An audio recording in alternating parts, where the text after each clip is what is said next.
Peace, party people. Welcome back to Where My Killa Tape At. And this is going to be part two of the review that me and my oldest B-boy Cabi did. If you haven't checked out part one, please go back to that. And I also recommend you checking out the episode about the Frauds of Solomon, which gives you like pretty much the comic book history of Black Panther, T'Challa, Wakanda, and all that. So it'll kind of give you a background before you get into it. Again, we're going to pick up where we left off from part one. I hope you enjoy it. Check it out. It seems to me that the black personality now has a kind of vigor, a kind of vitality, and a kind of a sense of life, of something which does not come from here, but comes from much deeper region. They won't be the king, but long live the chief. For a little old thing, little boys bang bang. Long live the chief.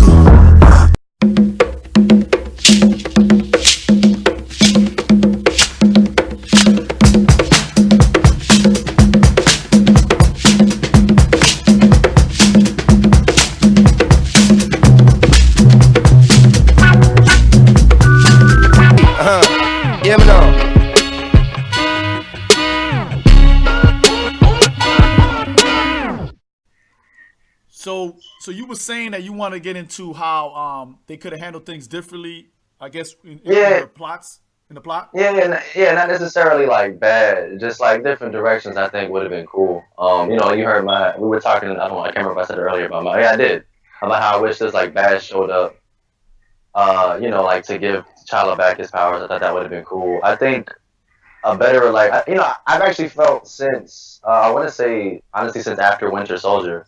Every Marvel film has felt kind of rushed to me. It feels like they all happened in the same like 2 days. Like even like I was watching Doctor Strange and I realized that film actually took place over like a series of at least months because that's how long Doctor Strange took to learn sorcery. But it kind of felt like it happened in like 10 minutes. Like it felt like he was just like always doing sorcery and then like he was just like a doctor and then he had sorcery. Like it was really lame. I agree. It was very fast, and they maybe Marvel could have done it better if they had like placed it like in the 90s. You know what I'm saying? Because Doctor Strange compared to like the other heroes in Marvel, he's supposed to be a little bit older. Yeah, and then just every movie felt kind of rushed. So like Thor Ragnarok felt kind of rushed because it kind of felt like they went from Gladiator to Escapees to Breaking Out all in the same 2 days. So I feel like a lot of ways they don't really have time for like development with certain characters, and I really would have liked to explore Killmonger's character more. Really, Not necessarily. I thought the way they wrote it was really good. Like, don't get me wrong, I have a lot of questions about Killmonger, but at the same time, I really it's wanted 2 hours, to see. like what, 2 hours and 20 minutes.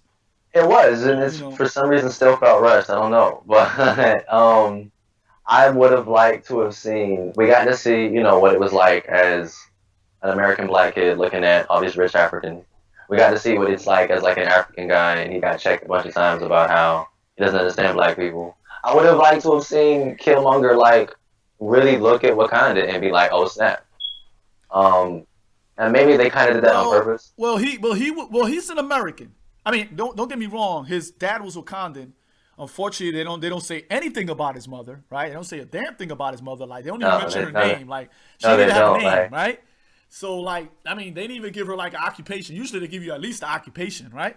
And like I would have liked to have known that like she died in black on black crime or something because they had the hood. They grew up in the hood. They grew up in the hood, yeah. And there's a moment where he says, everybody dies. But yeah, I will say this, and I think that a lot of people.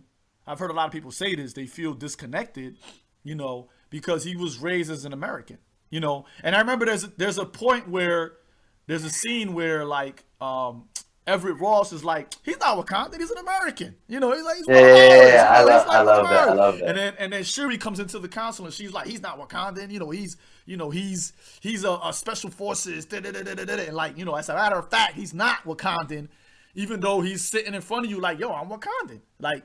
I guess that's part of something I would have liked to enjoy more, that kind of demographic, because like he was like burned the heart-shaped herb, and I was like, I feel like in the comic book they wouldn't have done that. I feel like the Dora Milaje would have stopped him right there. I feel like they immediately just allowed him to become Black Panther, and I was like, I feel like that's a little weird. And that's why I would have liked Boss to be in there, because they could kind of be like, you need to check yourself because you don't know nothing about nothing. Because I think there should have been a moment where it was just like, hey, man, you didn't really earn what you walked in here, decided you wanted to earn. Like, yeah, you beat Black Panther in a fight. But also, he was off balance because he just found out he had a brother like yesterday. He been coming in real disrespectful, like talking mad cash. And his homie betrayed him all like right here. Like, it was a lot going on, you know. And now suddenly I do have an issue with homeboy. I can't remember his name, but he was like, your man Wakanda? just shows up and he's just like, okay, I'm down with you. You know what I'm saying? But I will say this. I will say that the reason, you know, at first I had an issue with it. I mean, I still got an issue with it. I'm not gonna sit here and act like that shit wasn't cool. But I noticed that when they had the first waterfall scene, you know, I could tell he felt some type of way when they went to each tribe, like, you know, we don't want to challenge for the crown. And the look, you got to go back and look at his face. No, I remember. He was upset that nobody else challenged him. You got to look at his face because he felt some type of way, like I want a shot at the crown. You know what I'm saying? But not today. You know what I'm saying? And I could actually tell that as well. And then also when he was like, when he kind of casually slipped in, if you want me and my men to ride out over these mountains and show people how great we are, I'm with it. Yeah. But other than that, don't really talk to me about America. Like, and I was like, oh snap, my man really wants to go out here killing people. You right.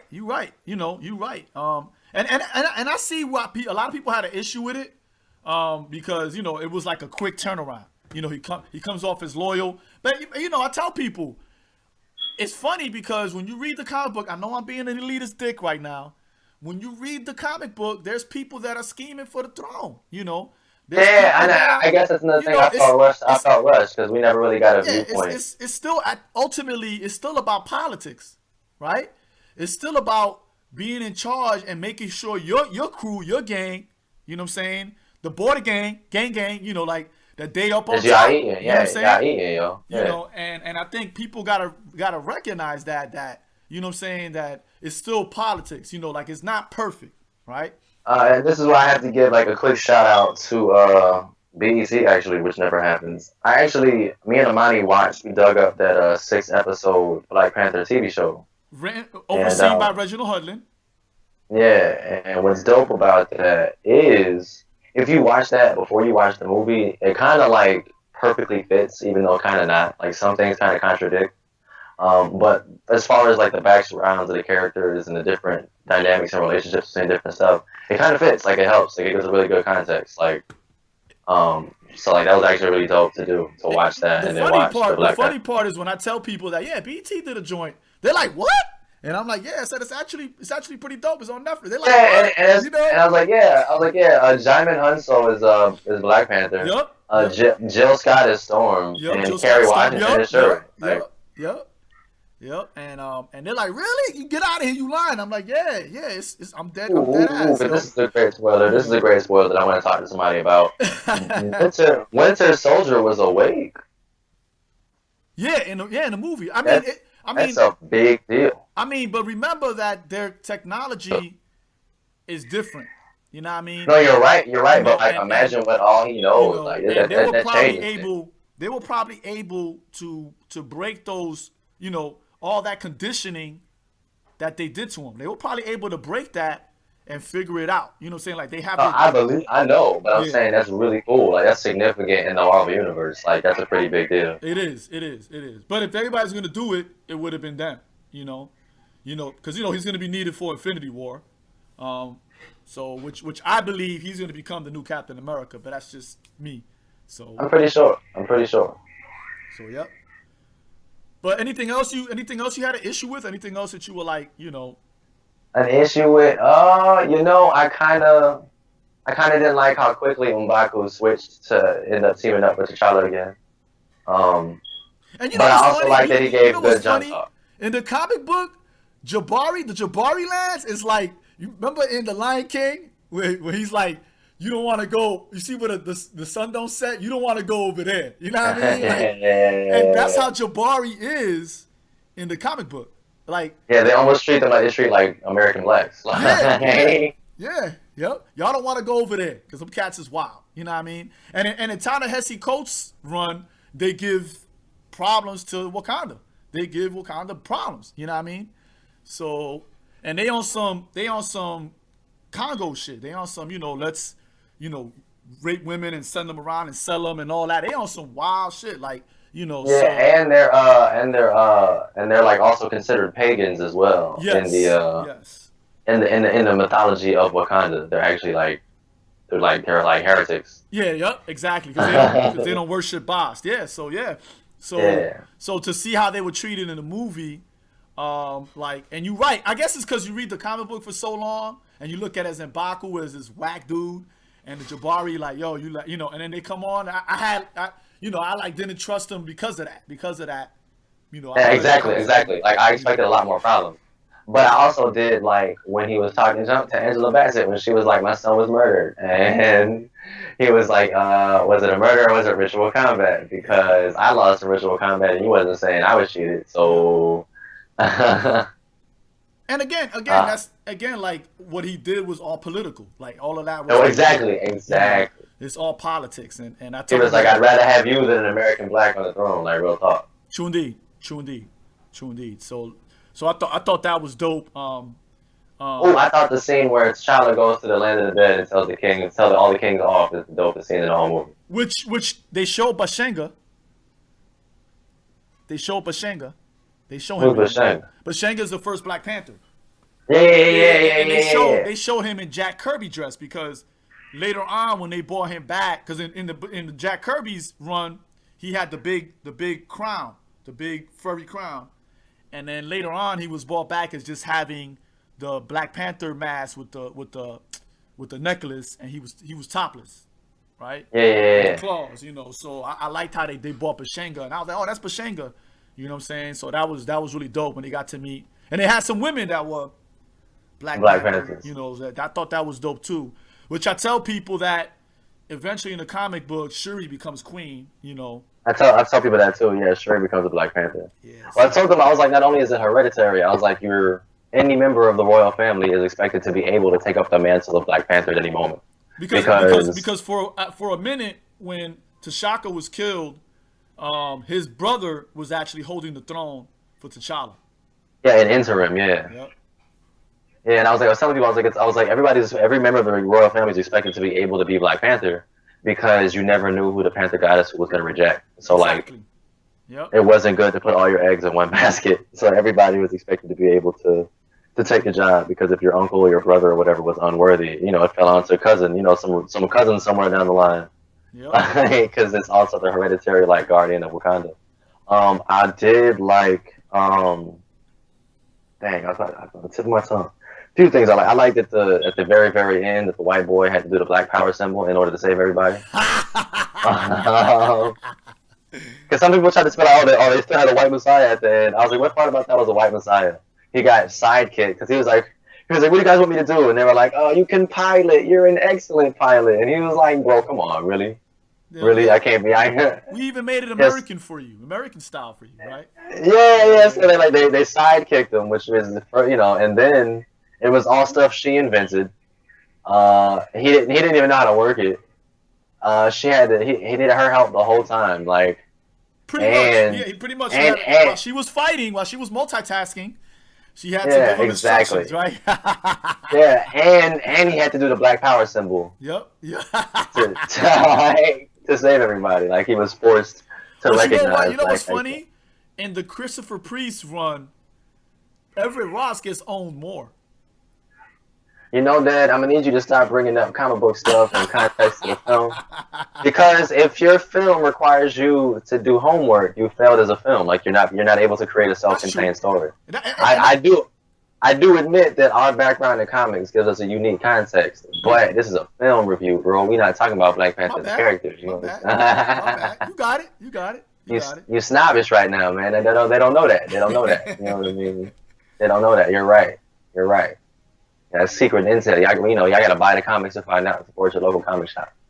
True indeed. But yeah, it was just really cool that they had the different relationships. They did do a lot of different power struggles. I did like that Claw had no idea that old boy was Wakandan, and it makes me wonder if twist. Yeah, that was a nice plot twist. It makes the reason why he even was hanging out with Claw was because he was part of that CIA op. Because remember, he was a CIA operative, and he was working with Claw, and then Claw Buy was a CIA buy. That's right. He was. Remember, he was the one that led him to the vibranium. He sure did. So that's actually why Killmonger was brought into the situation. And why Everett Ross knew so much about him. Exactly, because he was the one that set up Claw for the buy. Yep. As a CIA operative. Yep. And that's why at first when he saw him, he was like, "Oh, don't worry, he's one of ours. Like he's not a big deal." Yeah, he's not a big deal. And then when he broke Claw out of jail, he was like, "Oh snap, I'm wrong." That's kind of like the CIA's MO. Yeah, exactly. Right? Exactly. So yeah, it was real dope. I did like that. Well, I actually wonder if Killmonger knew that Claw was the guy that indirectly got his father killed. Well, I'm gonna say not really, because I think if his father didn't buck, T'Chaka wouldn't have killed him. No, I agree, but I'm saying I wonder. I see what you're saying. I wonder if he knew that Claw. He was messing with Claw, but at the same time, again, here's my thing with Killmonger. Killmonger didn't actually bust this. Killmonger projected Tupac from Juice. If you look at the scene in the museum, that's all Tupac. He even had the jacket and the glasses from Juice, right? I agree. Right? I agree, bro. You're right. And remember, there's a part where he says, "I don't give a fuck," right? I don't give a fuck about you. I don't give a fuck about so and so, and I definitely don't give a fuck about me. That was from Juice, right? Now, when he's fighting T'Challa, Zuri goes, "Yo, man, I'm the one. It's because of me that your father died, though. Actually, if you really want to go there, it's actually me." And so he was like, "I'll take you too." Yeah, I'll take you too. Like when I saw him burn the heart-shaped herb, I knew right then and there that it really even wasn't about vengeance.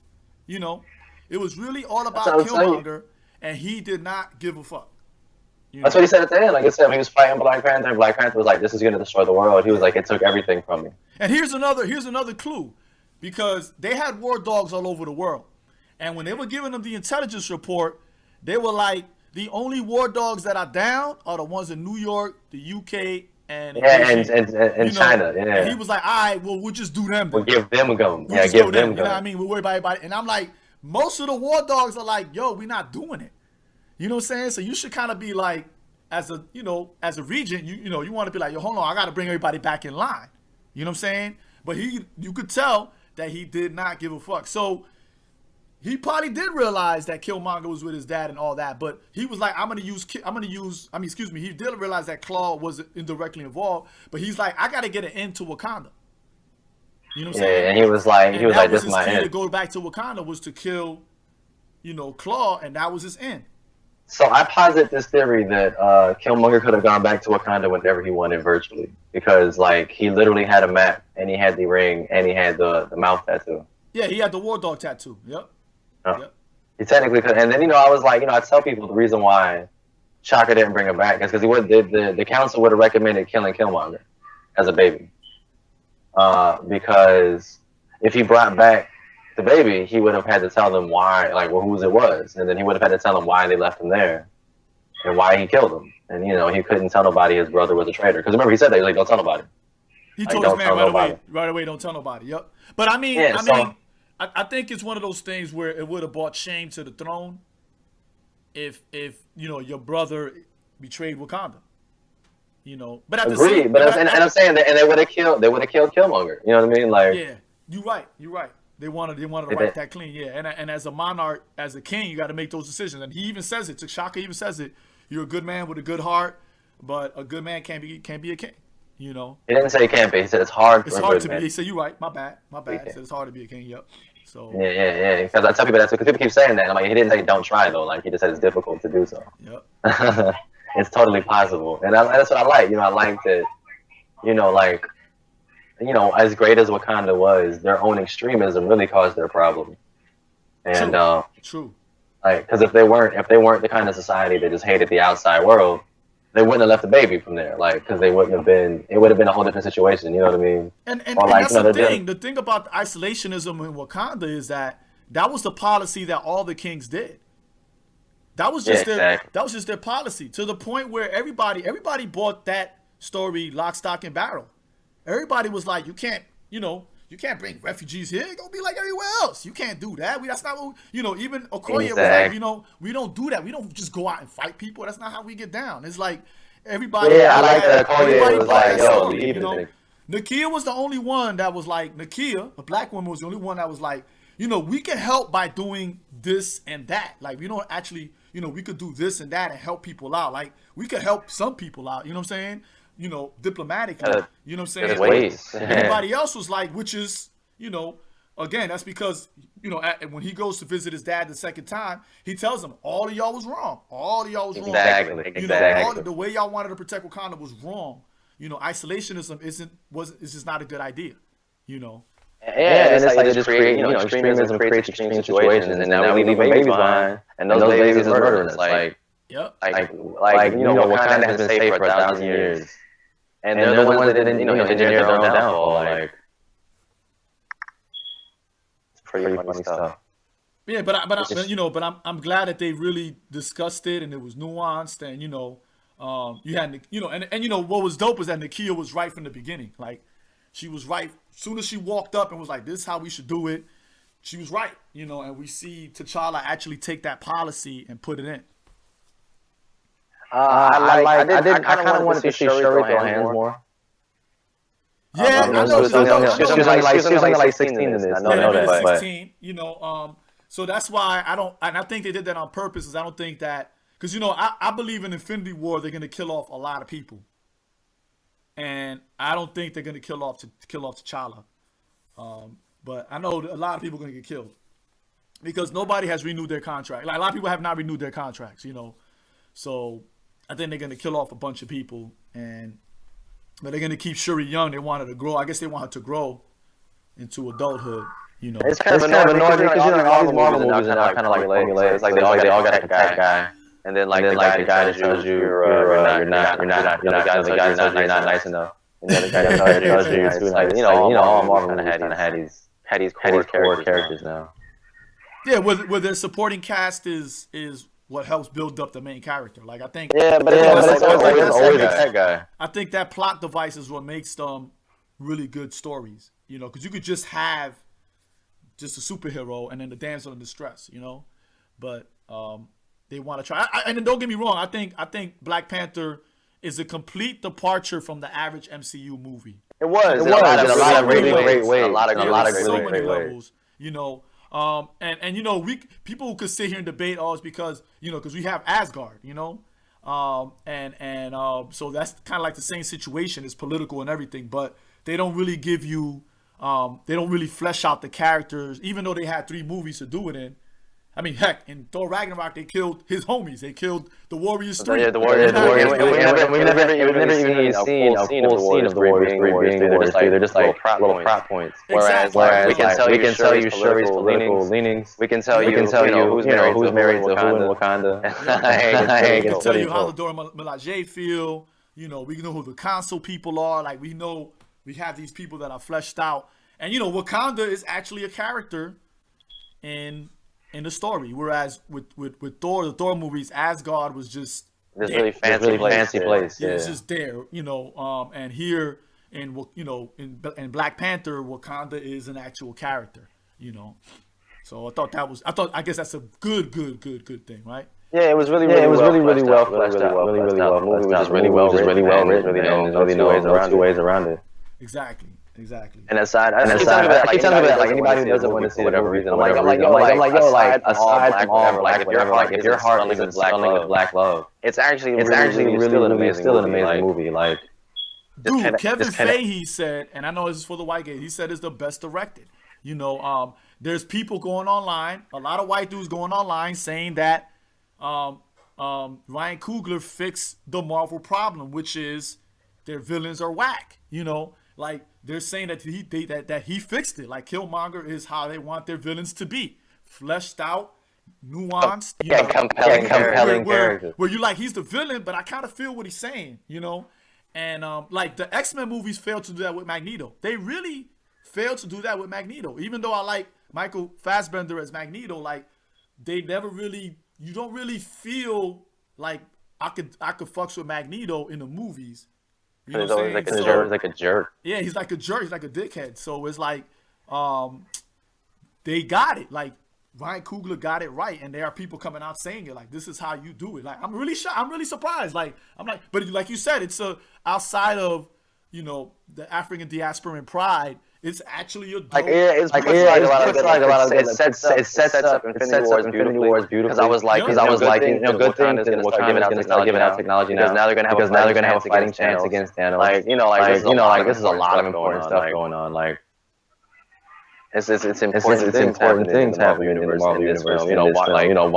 What's his face is awake. The Avengers potentially have like somewhere they can go for asylum now. A lot of interesting. I half expected them to call in Captain America in this movie. It would have just made sense. The CIA came in there and he was like, I'm gonna fight the CIA. I think it's so funny.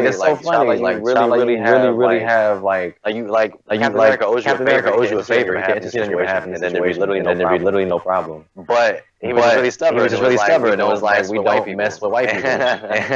Yeah, we don't. Yeah, they're real like. But on that note, the issue that I thought we were gonna see was, I don't know if they're gonna do this in Infinity War, but I assume that the last Infinity Stone was gonna be in Wakanda. I agree. I thought they were gonna say that was kind of like I thought that was gonna be one of the end credit scenes. I thought that was gonna be like one of the things they were hiding, or it was kind of like the reason why vibranium happened. Like vibranium is its own thing. It kind of happened. The magic created vibranium came from the Infinity. That's what I thought they were gonna say. Okay, I didn't see that, but I just felt like if the Wakandans had all this technology, they would have something that would track a large energy source. Agreed. But it looks like Infinity War takes place in Wakanda. Yeah, part of it takes place in Wakanda. Yeah, so and that's why. And I'm assuming the reason why Thanos is invading Wakanda is because he found the Infinity Stone. There, and I thought they were going to bring that up, but they still can. They still can do it in the movie. So they still can do it. So, but I just expected that to be that. I mean, again, Ryan Coogler did a good job because it's still censored in the Marvel Cinematic Universe. Even though I never really left Wakanda, no scene wasn't pushing important plot information, plot thread. And it's funny because I run into people, usually older people, who've never seen a Marvel Cinematic Universe, and I'm like, you should see Civil War. I gotta say my favorite was Winter Soldier. No, but what I'm saying is they should see Civil War to understand the situation that happened to put T'Challa as the king. Agreed. Yeah. Agreed. They explained it in the movie. They actually showed a scene where he tries to help his dad, and is brought up. But I just feel like it's just a good idea to see it.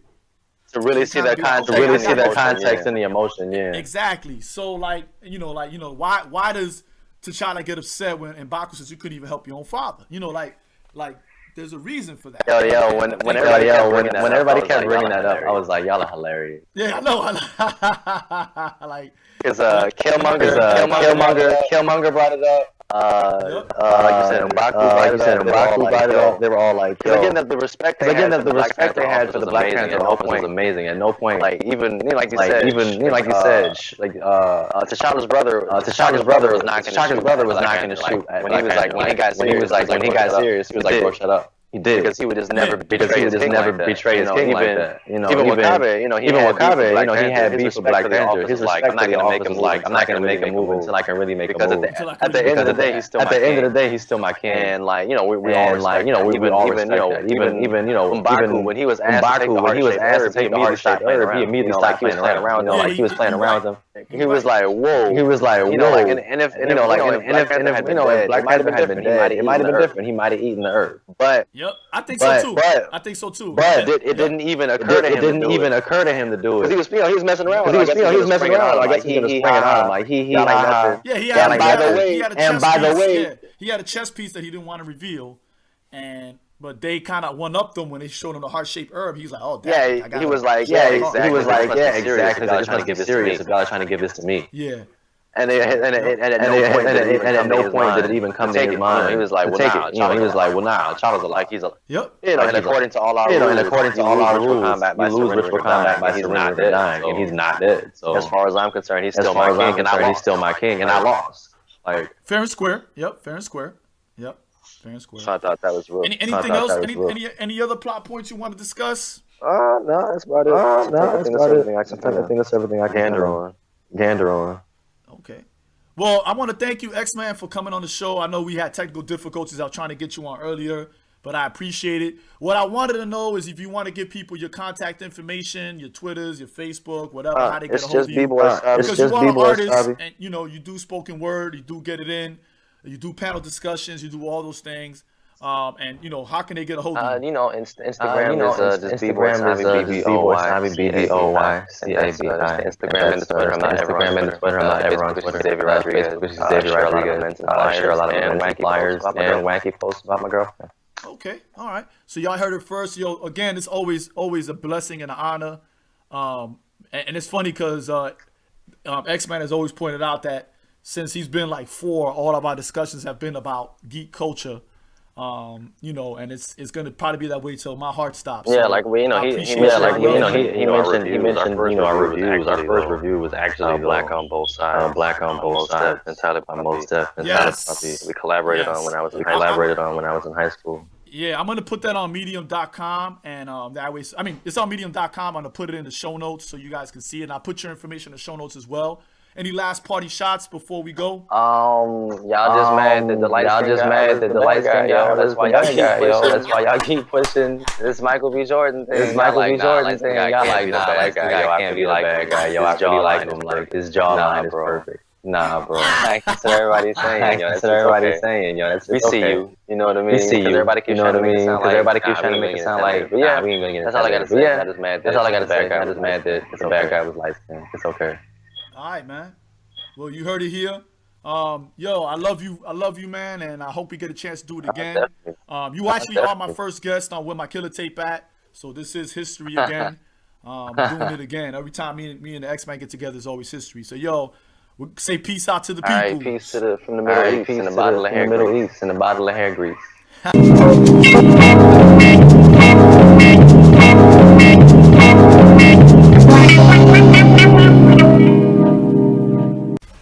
I didn't want to leave this show without any shout outs. So definitely shout out to my man Billy Wills, the uncle to my B-Boy Sabi. Also, shout out to Sekou. I'm going to put the podcast I was on with him and the sister Clever Speaks. We talked about the Black Panther movie, and that's on his Fly Guys podcast. I will put that in the show notes. And then finally to Steph from the Dope Science Show, thank you. I also was on her show talking about Black Panther and Capoeira. So as soon as that comes up, I'll put it out. But shout out to all of y'all. Word.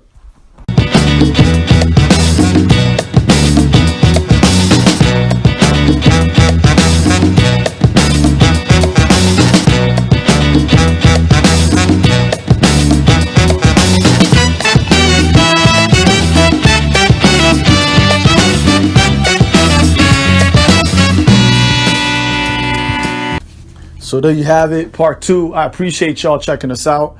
Love y'all on Where My Killa Tape At. Again, if you want to continue the discussion, just put the hashtag Where My Killa Tape At. We spell Killa Killa. You can reach me on the Twitters at DanTresomi, DANTRESOMI, or Omi's Podcast, OMIS Podcast. You could subscribe to us on SoundCloud, on Stitcher, Google Play, and actually I keep saying iTunes is not iTunes. It's actually either the Purple app, which is not really the real name, or Apple Podcast. That's what it is. But it's the Purple app if you have an iPhone or use iOS. But definitely check us out there. I'm going to put the show links to the stuff I was just talking about. And I love y'all. I appreciate y'all. Thank y'all. Man, Wakanda forever. Word up.